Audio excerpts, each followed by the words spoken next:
Bienvenue. Vous êtes sur le point d'entrer dans un récit qui n'existe pas tout à fait, ou peut-être si. Ce que vous allez entendre est une fiction, une histoire née dans les recoins sombres de l'imaginaire urbain, là où les légendes modernes prennent racine, là où quelque chose d'inexplicable attend que vous baissiez la garde. Installez-vous, coupez les lumières si vous osez, et surtout, ne laissez entrer personne pendant que vous écoutez. L'histoire commence maintenant. Les yeux noirs. La station de métro Bellecour ferme à minuit 23. Cléa le savait. Elle avait couru les derniers 100 mètres, sac en bandoulière, semelle contre le bitume mouillé, mais les portes s'étaient refermées sur elle de manière définitive. Minuit 24, seule sur le quai. Elle remonta vers la surface. Dehors, Lyon brillait de cette lumière de fin de soirée. Enseigne éteinte, quelques voitures, une pluie fine qui ne mouillait pas vraiment mais s'insinuait partout. Elle ouvrit son téléphone. 42% de batterie. Elle commanda un Uber. 22 minutes d'attente. Elle s'abrita sous l'auvent d'une pharmacie fermée et attendit. La rue était presque vide. Presque. Au bout du trottoir, sous le seul réverbère dont la lumière vacillait, une silhouette était assise sur un banc. Immobile. Un nain ? Un enfant ? À cette heure ? Cléa vérifia l'heure. Minuit 28. Elle ne regarda plus vers le banc. 19 minutes d'attente. La pluie s'intensifia un peu. Cléa remonta son col. Quand elle releva les yeux, l'enfant n'était plus sur le banc. Il était debout sur le trottoir, face à elle, les bras le long du corps. Un petit garçon. 8 ans, peut-être 10.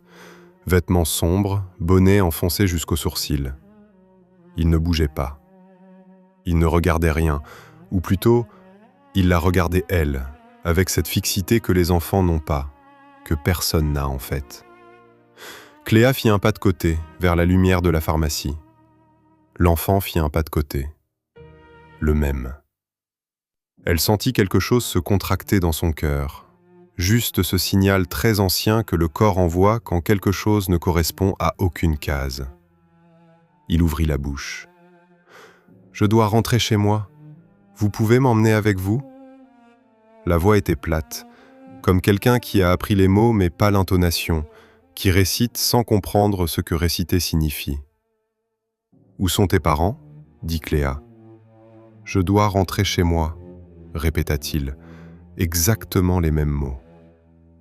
Cléa baissa les yeux vers son téléphone. 16 minutes d'attente.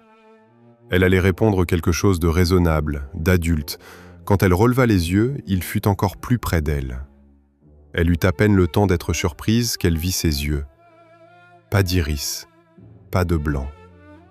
Elle mit une seconde à comprendre ce qu'elle regardait, une seconde pendant laquelle son cerveau chercha une explication rationnelle, un jeu de lumière, le reflet du réverbère, des lentilles de contact achetées pour Halloween. Rien ne tint. Il n'y avait rien à tenir. Que du noir. Un noir mat, profond, sans reflet, comme deux puits creusés à même le visage. Pas menaçant, pas triste, vide et si vertigineux qu'ils donnèrent à Cléa l'impression de perdre l'équilibre. Cléa recula jusqu'au mur. « Je dois rentrer chez moi. Vous pouvez m'emmener avec vous ?» dit-il encore. Au même instant, son téléphone vibra. Le VTC venait d'annuler la course. Elle courut. Comme on court quand le corps a pris une décision que le cerveau n'a pas encore validée, les jambes en mouvement, le souffle déjà court, le sac qui cognait contre sa hanche à chaque foulée sans qu'elle pense à le lâcher. Le bitume mouillé brillait sous les réverbères. Elle dérapa légèrement dans un virage, se rattrapa au bord d'une vitrine, repartit. Elle n'entendait pas de pas derrière elle, mais le voyait, lui. C'était pire. Une chose qui court fait du bruit. Une chose qui ne court pas mais qui se rapproche quand même. Ça, elle ne savait pas comment ça s'appelait. Elle tourna à gauche, puis à droite, au hasard, pour changer de direction, pour rompre une logique qu'elle sentait peser dans son dos comme un regard. Juste loin du réverbère, loin du garçon, loin de cette voix sans âge qui continuait derrière elle, ni plus forte, ni plus faible, parfaitement régulière. « Je dois rentrer chez moi. Vous pouvez m'emmener avec vous ?» Elle ne s'arrêta qu'à la terrasse d'un bar encore ouvert, 2 rues plus loin, où elle tenta de reprendre son souffle. Son téléphone n'était plus qu'à 3%. Dans le reflet de la vitre, derrière elle, la rue était vide. Elle sortit précipitamment, car elle venait d'apercevoir un taxi qu'elle interpella. Le chauffeur qui soufflait sur un café thermos s'arrêta net pour faire une marche arrière. Elle s'y engouffra vivement. Le souffle lui revint enfin. « Bonsoir, mademoiselle, » dit-il en démarrant. « On va où ?» Cléa ouvrit la bouche pour parler. Ce qui sortit n'était pas sa voix. C'était l'autre, plate, sans âge, sans intonation. « Je veux rentrer chez mes parents, vous voulez bien m'emmener ?» Le chauffeur se figea.